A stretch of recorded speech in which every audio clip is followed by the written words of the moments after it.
Hi guys, स्वागत है मेरे यूट्यूब चैनल पर। मैं हूं अंकुश। आज की साफ सीधी बात, अगर आपके पास है टाटा नेक्सॉन और उसके हाई बीम के बल्ब आप चेंज करना चाहते हो, तो उसे खुद से चेंज करना कितना आसान रहेगा या कितना मुश्किल रहेगा, वही आज हम देखते हैं। अगर आपको मुश्किल लगता है तो आप बाहर से करा लीजिए, लेकिन कभी आपको ज़रूरत पड़ जाए और खुद से चेंज करना पड़े, तो ये वीडियो आपके लिए हेल्पफुल हो सकता है। और अगर अभी तक आपने मेरे चैनल को सब्सक्राइब नहीं किया है, तो प्लीज़ इसे सब्सक्राइब कीजिए। तो चलिए देखते हैं। ये है आपका डस्ट कवर। इसको साइड से पकड़कर बाहर निकाल लीजिए। अब आपको ये प्लग दिख रहा होगा जहाँ बल्ब लगा हुआ है। ब्लैक कलर की केबल ऊपर साइड है। इसको हम पकड़कर अब खींचेंगे। जो ब्लैक केबल है उसी के साथ ऊपर टी पॉइंट भी है। तो जब आप इस प्लग को खींचोगे, साथ में आपका बल्ब भी बाहर आ जाएगा। ये रहा टी पॉइंट और ये आपका बल्ब आ गया बाहर।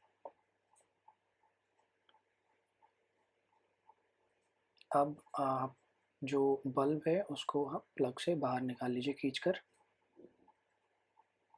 और ये आपका बल्ब बाहर आ गया।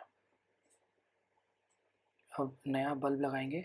देखिए जो इसका बल्ब का टी पॉइंट है ये ब्लैक केबल की तरफ लगना चाहिए।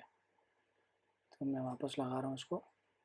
तो ये देखिए इसका जो टी पॉइंट है वो नीचे ब्लैक केबल की तरफ आ रहा है। जब वापस फिट करेंगे ये ब्लैक केबल और इसका बल्ब का टी पॉइंट ये ऊपर की तरफ रहना चाहिए। मैं वापस लगा रहा हूँ इसको। ये देखिए ऊपर की तरफ ब्लैक केबल और टी पॉइंट। अब आपको कुछ नहीं करना, बस इसको पुश करना है। थोड़ा सा हार्ड रहेगा, तो दोनों हाथ लगा लीजिए या जैसे भी इसको थोड़ा तेज़ दबाइए और क्लिक का साउंड आ जाएगा। दैट मीन्स आपका बल्ब फिट हो गया। ये देखिए।